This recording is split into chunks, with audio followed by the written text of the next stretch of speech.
Muito bem, vamos ao nosso tema de hoje. O olhar de Deus é melhor do que o meu. E aqui eu me refiro ao olhar que Jesus deu em Pedro e o olhar de Deus que Ele faz nas nossas vidas. Eu quero ler com vocês dois textos bíblicos. Começo em João, no capítulo 1, Evangelho de João, capítulo 1. Depois nós vamos ler o Evangelho de Lucas, no capítulo 5. Evangelho de João, capítulo 1, pela Nova Versão Internacional, versículo 35 em diante, o texto diz assim: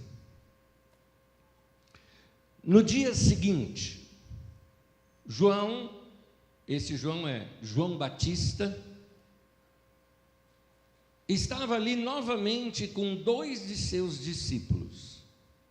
Quando viu Jesus passando, disse: vejam, é o Cordeiro de Deus. Ouvindo-o dizer isso, os 2 discípulos seguiram a Jesus.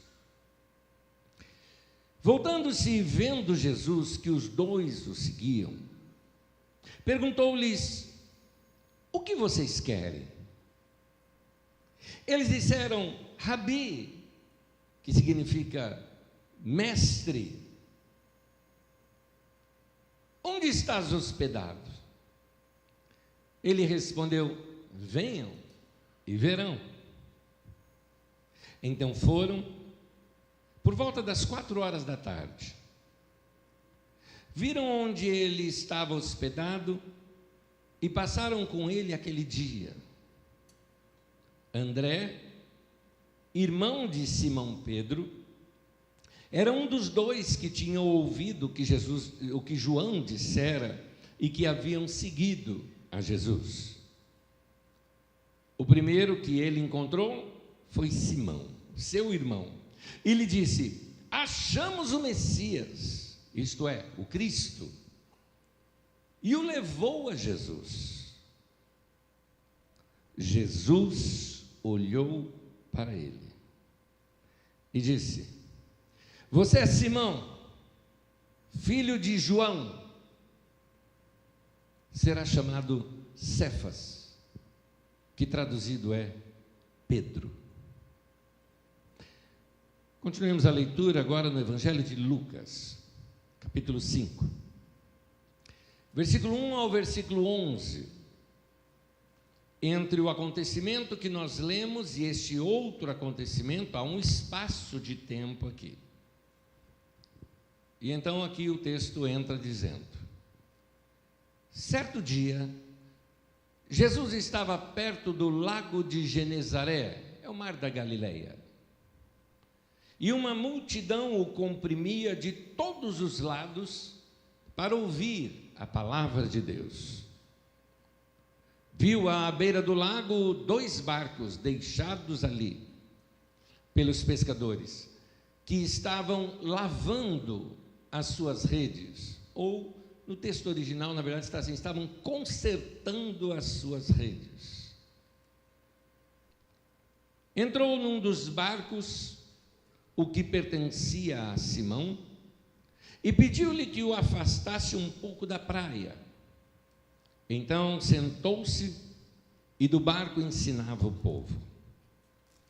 Tendo acabado de falar, disse a Simão: vá para onde as águas são mais fundas, e a todos: lancem as redes para a pesca.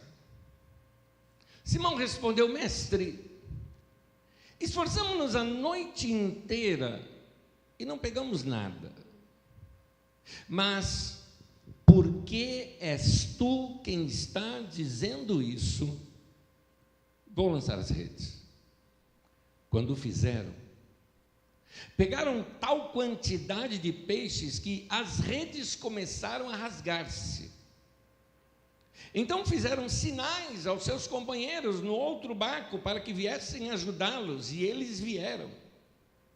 Encheram ambos os barcos ao ponto de começarem a afundar. Quando Simão Pedro viu isso, prostrou-se aos pés de Jesus e disse: afasta-te de mim, Senhor, porque eu sou um homem pecador. Pois ele e todos seus companheiros estavam perplexos com a pesca que haviam feito. Como também Tiago e João, filhos de Zebedeu, sócios de Simão. Jesus disse a Simão: não tenha medo, de agora em diante você será pescador de homens. Eles arrastaram seus barcos para a praia, deixaram tudo e o seguiram. Até aí.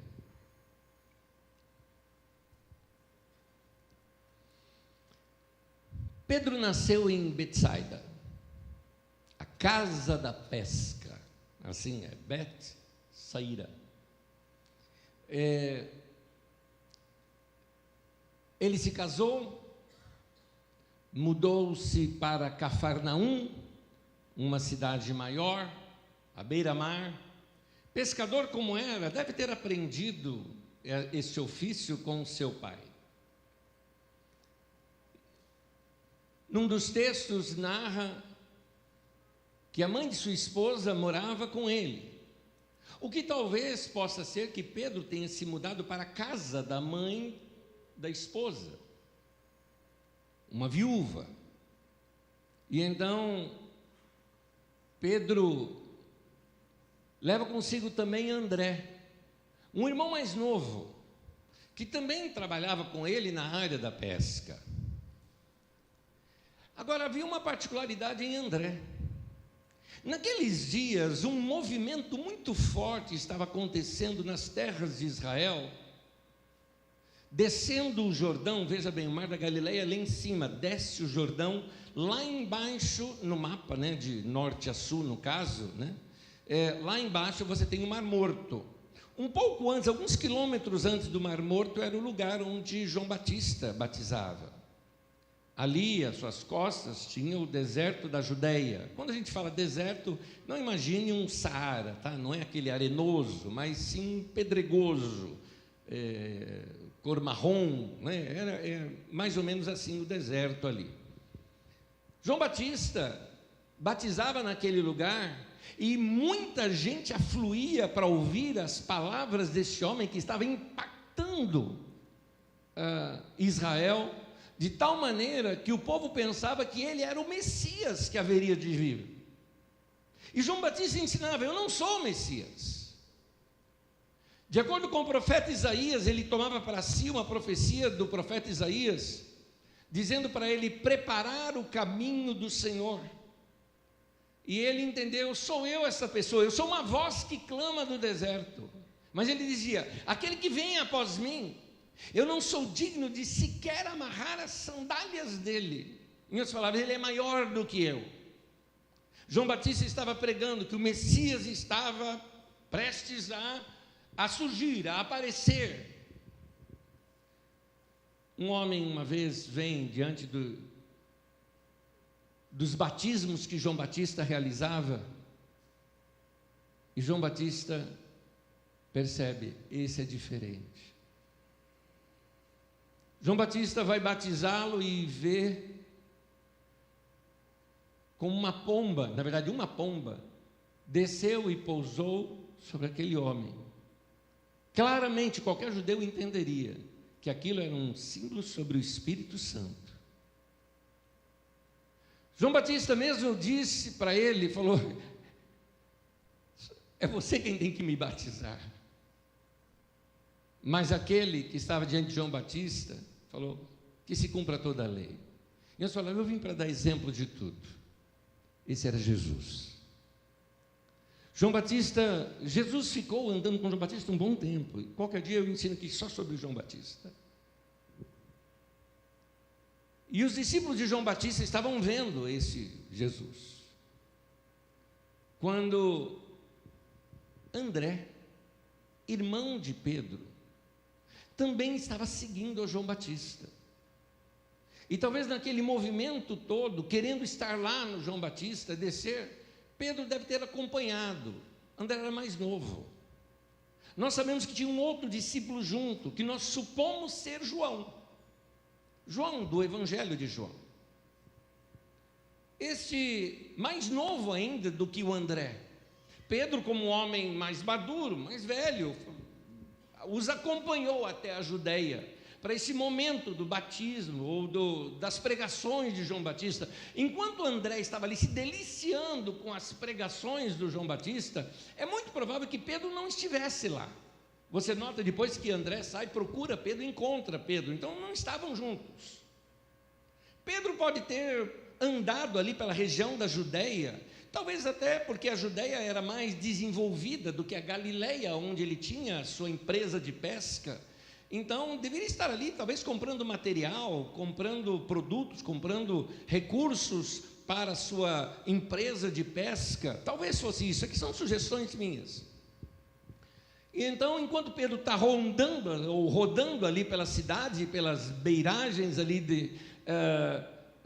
do Rio Jordão, pegando talvez dicas de redes diferentes, de anzóis diferentes, de óleos próprios para serem passados sobre o casco do navio, coisas desse tipo. André escuta algo de João Batista. Jesus está passando. E João Batista, tem um outro texto que diz: ali está o Cordeiro de Deus que tira o pecado do mundo. Nesse texto ele fala: vejam, ele é o Cordeiro de Deus. João Batista estava mudando algo na religião da época. No judaísmo, quando você cometia um pecado, você tinha que levar um animal proporcional ao tamanho do seu pecado para ser sacrificado lá no templo, para derramar o sangue daquele animal para perdão dos seus pecados, ou seja, o inocente morrendo por você, que era o pecador. Então as pessoas, quando levavam os animais, imagina, por exemplo, um indivíduo que cometeu aquele pecado horrendo, e aí ele, ou seja, o indivíduo está saindo lá da terra dele com um boi. Você imagina isso? O povo passava e falava: esse daí aprontou. E isso era de uma certa forma didático, para que as pessoas levassem a sério essa questão do pecado, de não pecarem, de não fazerem coisas erradas, porque isso teria consequências sociais, além das espirituais. E então, Israel mudou, o templo se perverteu. Os homens, para ganhar mais dinheiro agora, eles mesmos criavam os bois, as ovelhas, os carneiros, aprovados ali pelo templo, vendiam já lá no templo. Você não precisava mais agora são outros momentos mais modernos. Então, eu vou lá bonitão até o templo, chega lá no templo, não dá para comprar, eu tenho que fazer o câmbio, trocar pela moeda que era do templo. Então o pessoal do templo ganhava dinheiro duas vezes, ganhava pela moeda do templo, pelo câmbio do templo, e depois também pelos animais que eles mesmos criavam, produziam para que as pessoas ali sacrificassem. Ou seja, o templo estava pervertido. É por isso que João Batista não está nem no palácio e nem no templo.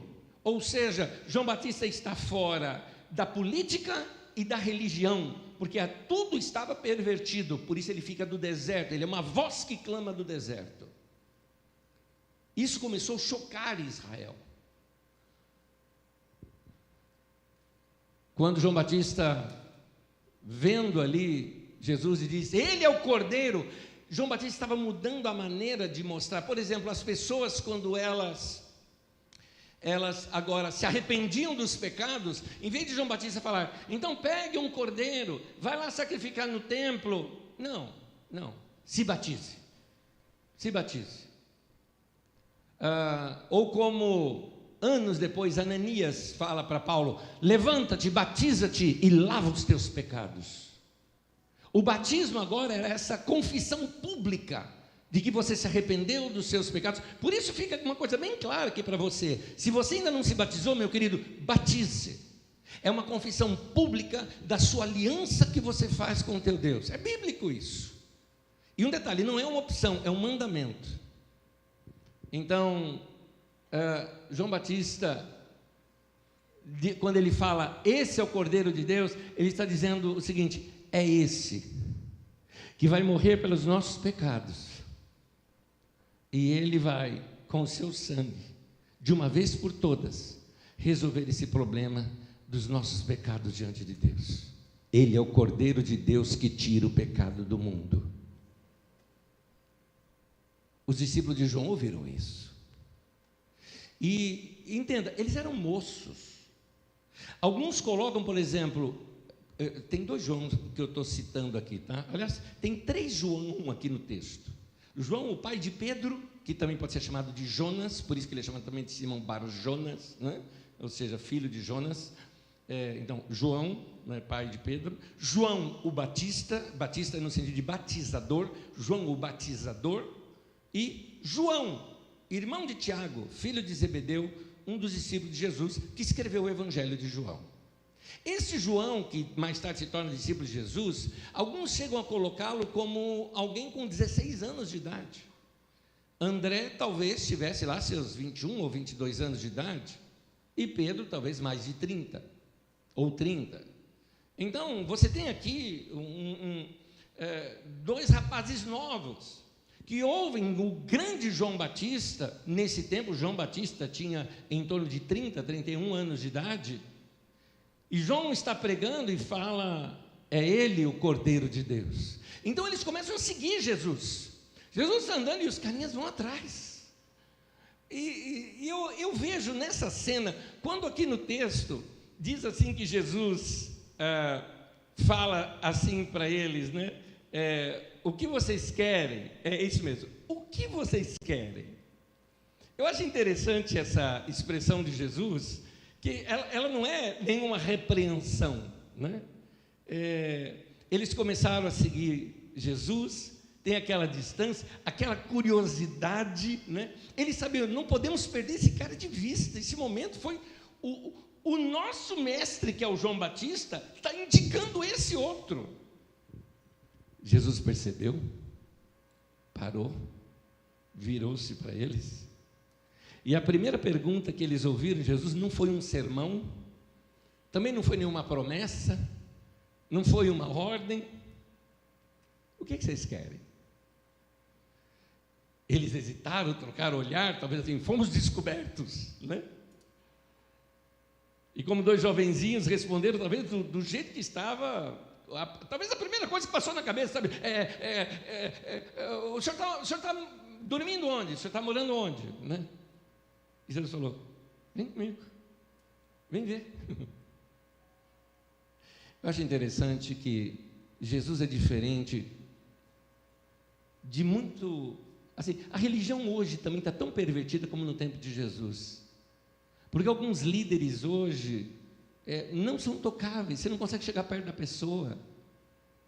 Eu me lembro uma vez que eu fui numa conferência, e aí um pastor, amigo meu, que estava organizando aquela conferência, me chamou, né, para apresentar ali um outro irmão, para apresentar, alguns de vocês conhecem ele, para apresentar o Ron Kenoly, né, que estava naquela conferência, e o pastor que me chamou, vou citar o nome, porque ele é meu amigo, né, Edson Rebustini, lá da Bíblica da Paz, foi um dos meus pastores, um dos que impuseram as mãos sobre mim, para eu me tornar pastor, inclusive, né, me chamou, vem cá, Nés, vem cá, vou te apresentar. A hora que eu fui subir, gente, eu levei uma mão no peito, eu fui subir assim no lugar, alguém chegou assim, pá, o que aconteceu, né?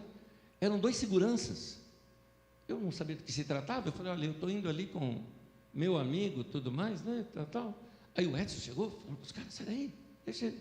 Aí que eu fiquei sabendo, tinha um, entre aspas, apóstolo por lá, né, desses famosinhos, que andava com segurança, e aí a gente não pode passar perto, porque, sabe, não podia chegar perto do homem. Eu nem queria nada com aquele indivíduo, eu queria ver meu amigo lá, né? E eu vejo que Jesus é diferente. Jesus falou, o pessoal falando, onde é que você mora? Ele falou, vem comigo, vamos lá em casa. Jesus fosse mineirinho, tomar um cafezinho, pãozinho de queijo, vem cá. Passar o dia com Jesus. Eu sei que alguns escritores questionam se aqui usou a forma babilônica ou a forma romana de se contar as horas. porque aqui fala sobre a 10ª hora, né? Então começa a contar a partir a 7ª hora, começa a contar a partir da 10ª hora, começa a contar a partir das 6 da manhã, então aí seria 4 da tarde, mas se for a forma romana, já seria às 10 da manhã, nós não sabemos, mas passaram um dia com ele, e aqui nesse momento em que passam o dia ali com Jesus, eu fico imaginando quanta coisa Jesus conversou ali com eles, porque isso impactou tanto a vida do André, e ali com quem estava com o André, que é possivelmente João, porque o texto guarda silêncio, a gente não sabe. Eu queria ser uma mosquinha para estar ali, para entender o que esses homens conversaram ali, né, naquele momento. E André estava tão impactado que ele procurou o irmão dele. Quando encontrou o irmão dele, que era Pedro, a primeira frase dele é uma frase muito forte: achamos o Messias. Isso é muito forte dentro de Israel. Por anos aguardavam um descendente de Davi. Só para vocês terem uma ideia, Davi é 1000 anos antes de Cristo. Por 1000 anos eles aguardavam que surgiria um homem que seria o enviado de Deus, e muitos falsos tinham aparecido. É muito forte essa expressão de André. Agora, ele só teve ali uma tarde com Jesus, um momento com Jesus, e tal foi esse impacto que ele é o Messias. E talvez também por causa das palavras de João Batista. Ele leva Simão até Jesus. O que me chama a atenção é que Jesus olhou para Simão. Esse olhar de Jesus.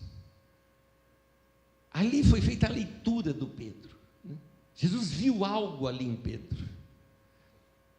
Esse olhar que atravessou ali a vida de Pedro. Aquele olhar que falou antes da palavra sair da boca. Você é Simão, filho de João, mas será chamado Pedro. Cefas é a mesma palavra em aramaico, Pedro. Eu acho que o Simão não entendeu. Talvez ele assim, o que esse homem está falando, eu não estou entendendo. Mas ao mesmo tempo guardou aquilo tudo no coração. Talvez, me lembro aqui de Maria, quando o anjo fala com ela e diz que ela guardava tudo aquilo no coração, meditando naquilo. Agora, os dias se passaram, a vida seguiu. Na leitura que eu fiz dos 2 textos, eu destaquei para vocês que há um período entre esses 2 textos. E nesse período, outras coisas acontecem. Pedro volta para Galileia, começa novamente a reestruturar a sua empresa de pesca, talvez ali com momentos novos, com material novo. André e João também voltaram para lá. Lá estava talvez só o pai de João, que era Zebedeu, e o irmão dele, o Tiago. E aí retomam ali as redes, os barcos. Mas teve um dia, na verdade uma noite, pescaram a noite inteira e o mar não estava para peixe. E depois de uma frustração, quando amanhece o dia, a noite inteira sem pegar nada, o cansaço deveria estar assim estampado no rosto daqueles homens. Além do mais, as redes ali estão sendo consertadas, lavadas, porque assim, pegou toco, pegou resto de alguma coisa. Se fosse hoje em dia seria bota, naquele tempo sandália, né? Pegaram tudo menos peixe. Então aquela frustração, desembaraçando as redes e nada. Certamente ninguém acho que dava um pio ali, sem conversa. Não tem clima para isso. Daqui a pouco eles notam um movimento na praia. E aquele movimento na praia, conversa um monte de gente, quando repara, inclusive o Pedro deve ter reparado, olha Jesus ali. E já tem uma multidão em torno de Jesus. É muito provável que Jesus já deveria ter realizado algum milagre. É muito provável que algumas coisas, muitos acontecimentos tenham vindo à tona entre esse espaço de tempo, porque já tem uma multidão seguindo Jesus. E a multidão apertava de tal maneira que não dava mais para falar com todo mundo. A multidão está crescendo, todo mundo queria ouvir. Jesus então olha em volta e vê os 2 barcos lá, estão parados. Passaram a noite inteira, está livre ali o barco. Ele pede um barco emprestado, justamente de quem? O de Pedro. Jesus entra ali no barco de Pedro, pede para ele afastar um pouquinho. Quando a gente fala mar da Galileia, você tem ideia de mar como no litoral paulista, por exemplo, aqui nosso, né? Mar, onda, barulho de onda. Não, gente. O mar da Galileia é um lago. Tá? Então, um lago, você não tem onda, você não tem o barulho de águas. Então, aquele lago que é de água doce, né? Jesus vai ali, e você sabe que sempre tem aquela brisa que bate do próprio lago para a terra. E nessa brisa, Jesus utiliza isso para propagar ainda mais a sua voz. Jesus se assenta para ensinar, porque era assim que os mestres naquele tempo faziam, ensinavam sentados. Jesus então começa a ensinar o povo, e eu imagino ali o Simão, o André, o Tiago, o João, até o Zebedeu, o pai deles, todo mundo ali, estava ali desembaraçando a rede, talvez até parou, ficou só desembaraçando ali sem fazer barulho, e começaram a prestar atenção nesse pregador. Eu imagino Pedro, que naquele momento devia estar lembrando daquele primeiro encontro, daquele primeiro olhar, daquele nome que foi dado para ele, né? Não era Simão, mas Pedro. E aí Jesus termina, ensina, e se vira para eles e diz o seguinte: peguem os barcos, já estão com as redes aí, vão lá para o fundo, e lá nas águas profundas, vocês vão lançar as redes.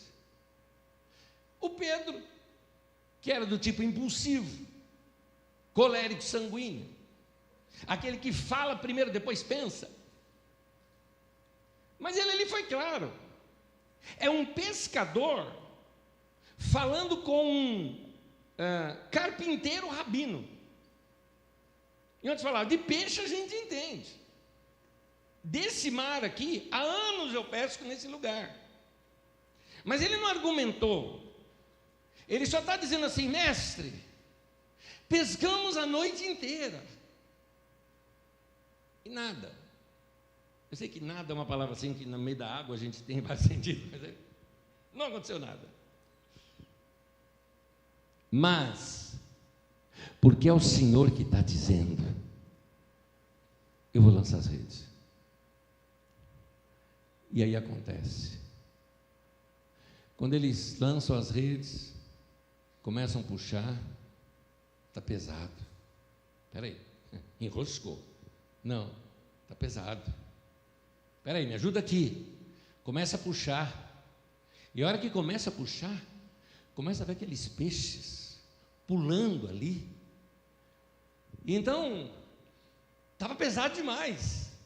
Chama os outros barcos ali. Vem cá, vem ajudar também. Puxa de lá, puxamos de cá. Começaram a puxar, põe esses peixes para dentro do barco. E era tanto peixe que o barco não ia aguentar mais. Nós nem sabemos se talvez eles até deixaram alguns, talvez. Não sabemos. E aí, quando ali tem essa cena toda, o espaço ele é curto, logo chegam ali na beira, talvez Simão, não sei se já pulou na água, o que foi, ele vai até Jesus, enquanto está todo mundo ali vibrando, é festa, olha isso, gente, é muito dinheiro para um povo pobre como era aquele, era muita riqueza numa só pesca.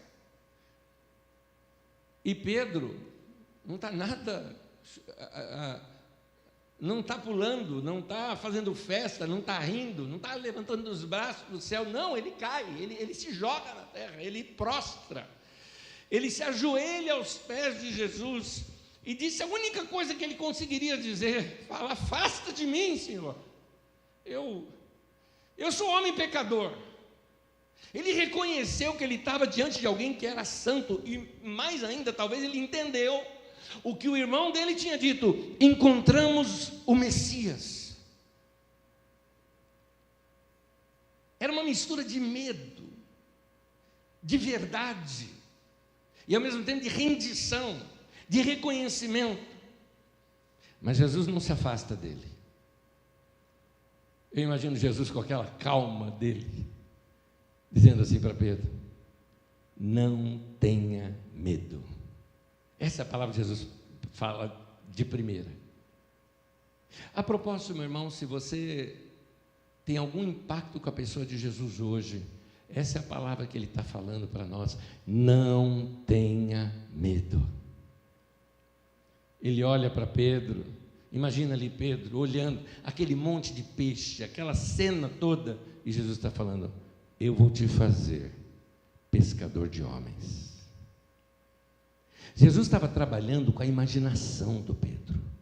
Jesus estava moldando Pedro de dentro para fora. Então, naquele dia, as redes ficaram para a praia, os barcos também. Zebedeu, que era o pai lá dos meninos, levou o negócio adiante, talvez contratando outros pescadores. Pedro, André, Tiago, João se tornam os primeiros discípulos de Jesus. Agora, tudo isso começou lá atrás. Na vida de Pedro, em específico, que eu estou tratando, começou com um olhar.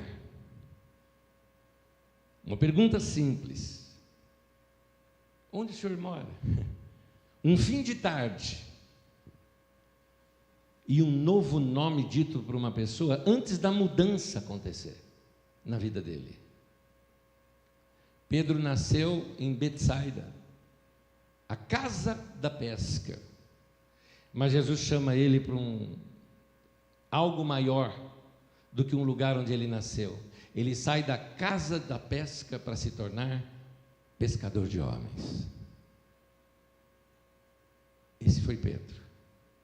Esse é o início do relacionamento de Jesus com Pedro. Mas eu quero aqui agora tirar algumas lições que servem aqui para nós. São lições simples, mas que eu acredito que nós, olhando para esse texto, a gente começa a tirar algumas lições que tem a ver aqui com o nosso dia a dia, porque tudo que na Bíblia foi escrito é para o nosso ensino que foi escrito. Estou citando inclusive um texto bíblico que diz isso. E a primeira lição que a gente pode tirar daqui é essa: o tempo de Deus não é o nosso tempo. Você pode repetir isso comigo? O tempo de Deus não é o nosso tempo. Deus, ele respeita processos. Nem toda demora é algo ruim. Pode ser a gestação de algo. Nós aqui hoje apresentamos bebês lindos, maravilhosos. Teve todo um período de gestação, e não só da gestação, teve um período anterior a tudo isso, romance entre seus pais, o desejo um pelo outro, seus momentos mais íntimos, o nascimento da criança, todo um processo que vem, que faz parte, para poder chegar no seu alvo. Da mesma maneira, Jesus pega, olha para Pedro. Por que no primeiro dia que André apresentou para Pedro, Jesus já não chega e falou: Pedro, você é Simão, mas vai ser chamado Pedro, e deixa tudo e me segue, eu vou fazer de você um grande homem. Não fez isso. Jesus só falou para ele: você é Pedro. Mas ali ainda estava Simão, mas Jesus olhou e viu: é Pedro. Jesus estava esperando o tempo certo para o chamamento de Pedro. Tem um tempo. Deus não precisa de demora, somos nós que precisamos. Deus, Ele conhece o nosso coração, mas nós é que precisamos conhecer de fato como é o nosso coração. Esse pequeno tempo que aparece aqui, onde Pedro vai conhecendo Jesus, é um tempo de maturação, onde Jesus precisava levar Pedro para conhecê-lo melhor. É por isso que algumas vezes a gente carrega algumas promessas no nosso coração, na nossa vida, palavras que nós entendemos, é palavra de Deus para nós, mas a gente percebe, mas não está acontecendo. Espera, meu irmão. Tem algo ainda para acontecer entre o chamamento, entre essa percepção, entre essa promessa, entre algumas palavras que Deus nos dá, até a realização daquilo, até você estar pronto para aquilo. E algumas vezes nós pensamos que é Deus que está demorando, quando na verdade é um tempo necessário para o nosso amadurecimento. Você já teve alguma sensação, algumas vezes, alguma situação em que você se sente com pressa e parece que Deus não tem pressa alguma? Pois é. Há um texto do profeta Isaías, capítulo 64, versículo 4, que diz assim: porque desde a antiguidade não se ouviu, nem com o ouvido se percebeu, nem com os olhos se viu, Deus, além de ti, que trabalha para aquele que nele espera. A verdade é que enquanto você está esperando, Deus está agindo, Deus está trabalhando. Você pode não estar vendo, porque Deus ele costuma trabalhar nos bastidores. E se você está esperando, mas está esperando em fé, saiba que nesse processo Deus está agindo, porque o que Deus faz em você nessa espera é tão importante quanto aquilo que Ele vai te entregar lá no final. Deus, Ele ama você, e Ele sabe que a demora é necessária para o seu crescimento. Então talvez algumas coisas na sua vida ainda precisam ser tratadas, há coisas que talvez ainda precisam ser aprendidas, mas pensa assim: Deus me ama. Eu não vou pedir para você falar isso em voz alta, mas fala aí no teu coração. Sabe aquela coisa assim: Deus me ama. E é por isso que Ele está treinando você para crescer. Um texto bem conhecido nas Escrituras Sagradas, no Salmo 40, versículo 1, na tradução de Almeida Corrigida, fala: esperei com paciência pelo Senhor, ou no Senhor, e Ele se inclinou para mim e ouviu o meu clamor. Na Nova Versão Internacional fala: coloquei toda a minha esperança no Senhor. Na versão de Almeida Atualizada fala: esperei confiantemente no Senhor. Quando eu falo para vocês, entrega o teu caminho ao Senhor e confia nele, eu sempre uso essa mesma ilustração. É como você pegar a chave do seu carro, chega para outra pessoa e fala: Tó, dirige. Eu vou do lado aqui, dirige você. Quando você dá a chave do teu carro e fala para alguém: dirige, não está mais no teu poder aquilo, é o outro que vai dirigir. Então, confiar em Deus é depositar a tua vida nas mãos dele e falar: Senhor, cuida, faz o que o Senhor quiser fazer. Será que você tem coragem de chegar para Deus hoje aí no teu coração e falar: Senhor, 100% da minha vida estou nas tuas mãos, faz o que o Senhor quiser, faz o que o Senhor quiser, vou te obedecer em tudo, vou aceitar tudo que o Senhor tem para mim. Esses desafios mexem com a vida da gente e eles vão desmontando áreas da nossa vida. Deus vai redirecionando a nossa vida. Esperei confiantemente pelo Senhor significa: eu depositei minha vida nas mãos dele, eu confiei, eu coloquei toda a minha esperança no Senhor. Isso é fé, isso é fé. Enquanto eu espero, Deus está trabalhando. Isso é marca de espiritualidade, isso é marca de maturidade. Você sabe que criança não sabe esperar, né? Criança sempre, numa viagem, sempre pergunta o quê? Está chegando? Não sabe esperar. E elas não sabem a diferença entre não e ainda não. Elas não sabem essa diferença. É a mesma coisa para elas. Saber o tempo certo é importante para a tua vida cristã. A maturidade te dá essa habilidade de saber como esperar. Muitas vezes você pode estar esperando pela coisa certa, mas no tempo errado. Deus, mas por quê? Isso em qualquer área da vida. Porque eu não conheci ainda uma pessoa da minha vida. Espera. Tem a história da outra pessoa do outro lado. Tem toda uma história do outro lado. Porque Deus ainda não... Espera. Por que eu ainda não consegui, qualquer área da vida, vamos falar até dos negócios, como é que eu ainda não consegui montar aqui um negócio? Porque de repente a tecnologia que vai revolucionar a tua vida nem surgiu ainda. Espera. Guarda essa verdade no seu coração. O tempo de Deus não é o nosso tempo. Aprenda isso. Quando eu confio no tempo de Deus, eu aprendo a confiar também com o olhar de Deus. Quem aceita esperar, aprende a se ver como Deus vê. E aqui que vem a minha segunda lição de hoje e última lição. O olhar de Deus é melhor do que o meu, que é o tema de hoje. É interessante que, como Jesus via Pedro, já no primeiro encontro, Jesus olha para Simão e dá para ele um outro nome. Jesus, ele chama Pedro pelo que ele vai ser, e não pelo que ele é naquele momento. Entendeu isso? Jesus encontra com Pedro e vê em Pedro algo que nem o Pedro estava vendo em si. Jesus olhou para Pedro e percebeu coisas em Pedro que nem Pedro sabia dele. Pedro ainda era instável, contraditório, impulsivo, mas Jesus enxerga nele uma pedra. Algo firme. É como se Jesus, ele fosse um escultor. Conta-se uma história acerca de Michelangelo, não sei toda a veracidade dela, eu pesquisei na internet, tem várias citações sobre isso, mas nenhuma dele. Mas tem a ver também com a maneira de Michelangelo falar e dos seus escritos que ele deixou, tem a ver. Então, é muito provável que ele tenha dito isso mesmo. Conta-se que alguém chegou para Michelangelo e perguntou para ele, como você consegue fazer essas estátuas maravilhosas que você faz, tão perfeitas, detalhes perfeitos, e de uma pedra. E ele fala o seguinte: é simples, eu olho para essa pedra e eu vejo a pessoa presa lá dentro.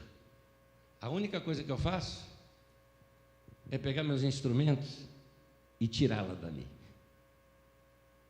Jesus olhou para Simão e viu Pedro lá dentro.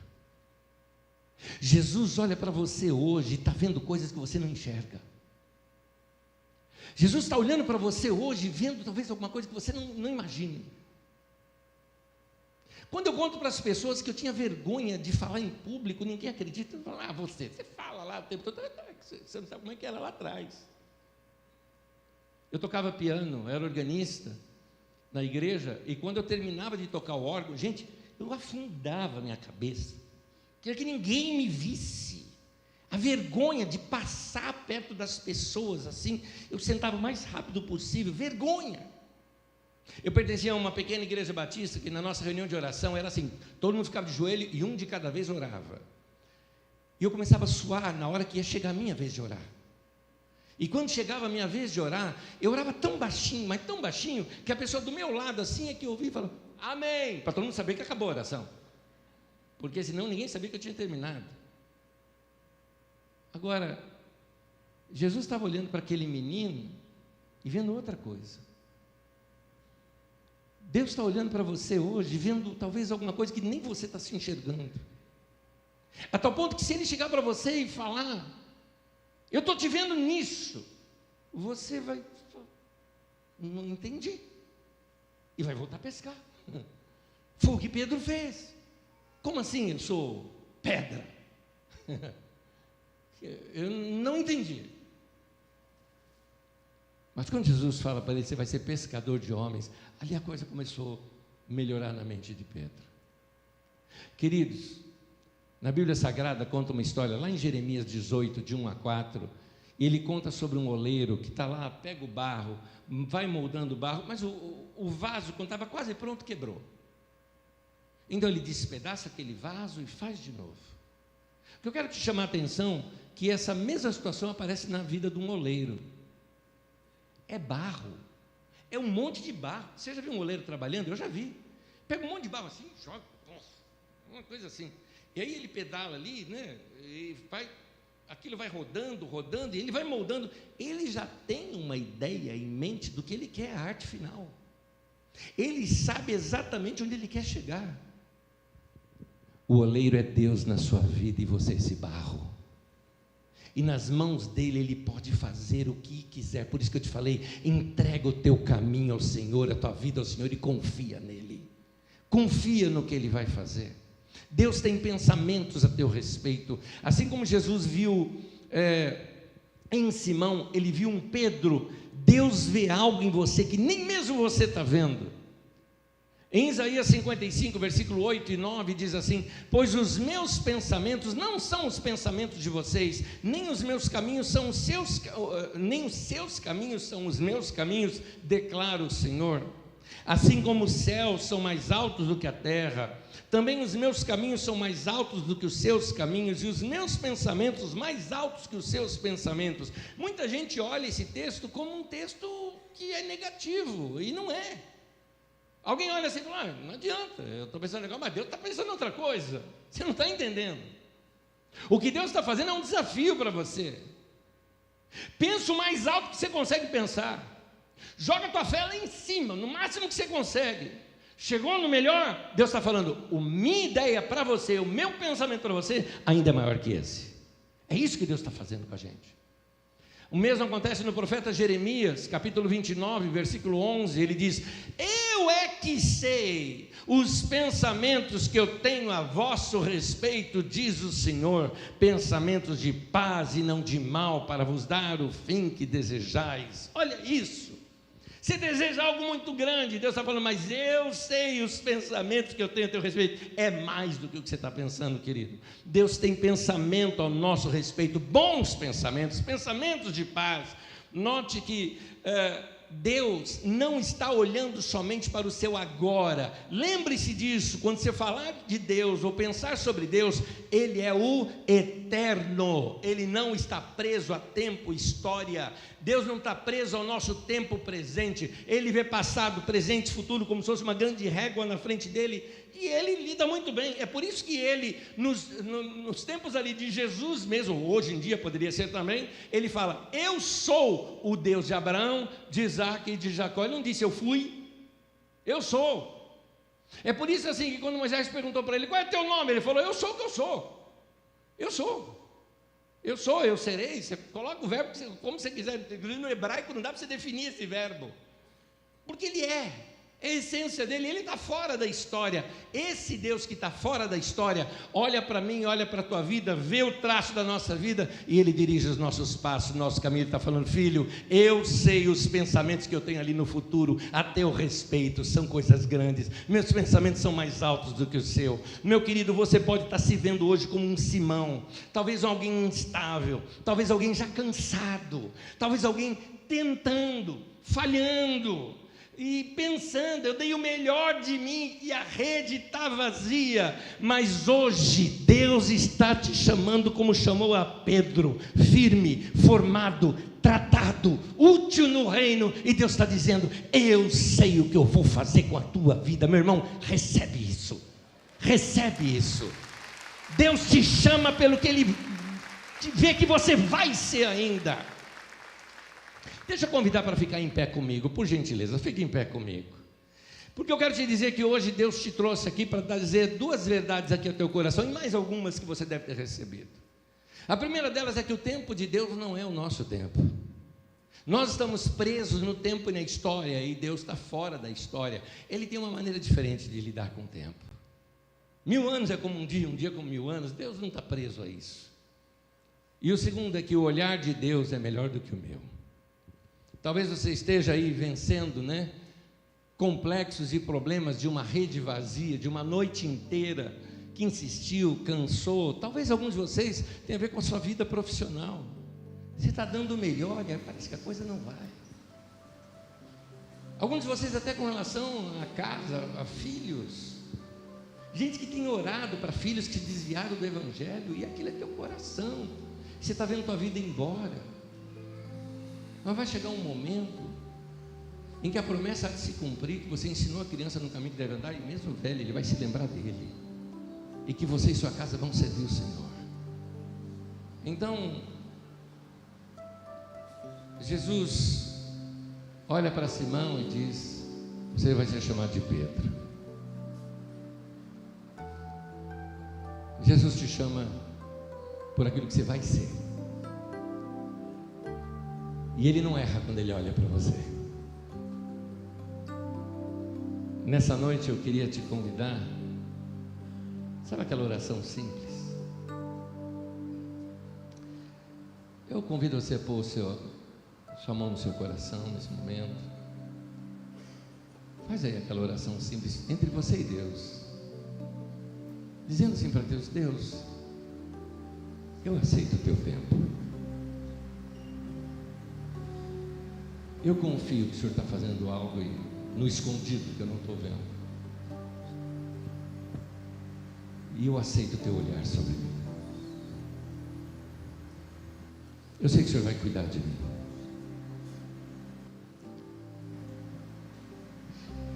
Querido Pai Celestial, eu sei que o Senhor cuida de nós.